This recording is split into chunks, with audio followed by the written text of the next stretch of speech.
अगर आपका फॉर्म ये कह के रिजेक्ट किया जा रहा है कि आपका कंट्रीब्यूशन मिसमैच हो रहा है तो आपको क्या करना है, कैसे सॉल्व होगा, इस एक वीडियो में आप जानेंगे। मेरा नाम सागर है। मैं एक पीएफ कंसल्टेंट हूं और वही आपको बता रहा हूं जो मैं आप अगर मुझे फीस देते तो मैं आपको बताता। आप ध्यान से समझिए ये एरर है क्या। एरर ये है कि जब आप मान लो एक एलआईसी पॉलिसी आपने ली है, आपको हर महीने उसका प्रीमियम भरना होता है। आपकी एलआईसी पॉलिसी मान लीजिए कि फरवरी 2025 में ख़त्म हो गई। जब से शुरू हुई थी, जब से ख़त्म हुई है, आपको हर महीने का प्रीमियम भरना है। अगर आप किसी एक महीने का प्रीमियम नहीं भरते हैं तो आपको बोला जाएगा कि आप उस महीने का आपका प्रीमियम रह गया है, आप उसे भरिए, तभी जाके आपको एलआईसी के पैसे मिलेंगे।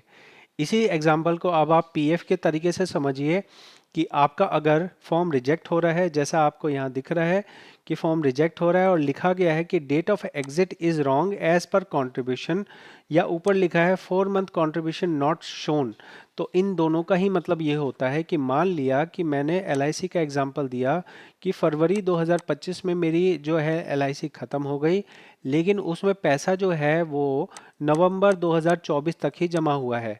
तो अगर पैसा जमा होने की तारीख और जो नौकरी छोड़ने की तारीख है उसमें अंतर होता है, तब इस तरह का एरर आता है। और इस तरह के बहुत सारे एरर अभी मुझे बहुत सारे कमेंट में और बहुत सारे व्हाट्सएप पे दिखाई दे रहे हैं।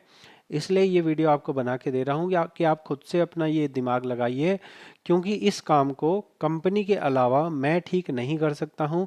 एक काम इसमें किया जा सकता है जिससे ये काम आपका हो सकता है कि आप अपनी एग्जिट डेट को अपने कंट्रीब्यूशन के हिसाब से कर लीजिए।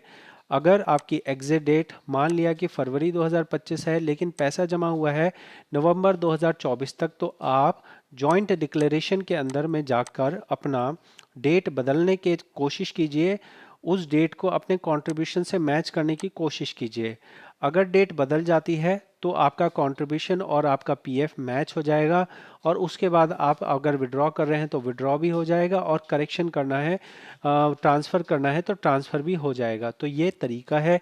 इस तरीके को आप फॉलो करके अपना कंट्रीब्यूशन को मैच कीजिए अपने पीएफ रिकॉर्ड से, और उसके बाद आपका ये काम हो सकता है। मेरे से अगर पर्सनल कंसल्ट करेंगे तो भी मैं यही बताऊंगा जो मैंने आपको इस पेड वीडियो में बताया है। आप इस वीडियो से अपना खुद का काम कर सकते हैं।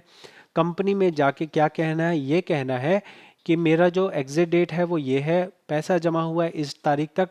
बहुत बार कंपनियां नौकरी छोड़ने के 1-2 महीने बाद तक भी पीएफ जमा कर देती है, तो ऐसे में आपको एग्जिट डेट को आगे करना पड़ सकता है। और बहुत बार कंपनियां बहुत पहले जमा करना बंद कर देती हैं, तो आपको एग्जिट डेट को पुराना को पीछे ले जाना पड़ सकता है।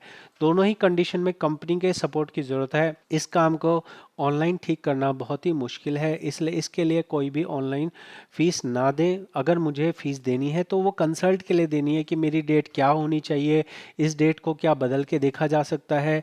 मैं इस काम की गारंटी नहीं दूंगा, लेकिन अगर बोलेंगे मैं चेक करूंगा, चेक करके जो हो सकता होगा एग्जिट डेट बदलना तो बता दूंगा। अगर मान लीजिए अपने आप एग्जिट डेट नहीं बदल रही है तो कंपनी से डॉक्यूमेंट लेना पड़ेगा, रिलीविंग लेटर लेना पड़ेगा।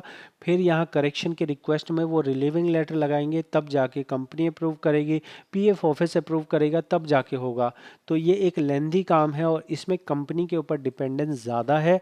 आप इसको खुद से ट्राई कीजिए। अगर खुद से ना कर पाएँ आप पे कीजिए मुझे फ़ीस, और उसके बाद मैं टाइम दूंगा, उसके बाद मैं चेक करूंगा। बिना फीस के मैं इस काम को ऑनलाइन में चेक नहीं कर सकता हूं, इसमें मेरा टाइम लगेगा। इसलिए फ्री ऑफ कॉस्ट जो जानकारी बेस्ट टू बेस्ट होती है वो मैं आपको प्रोवाइड कर रहा हूं।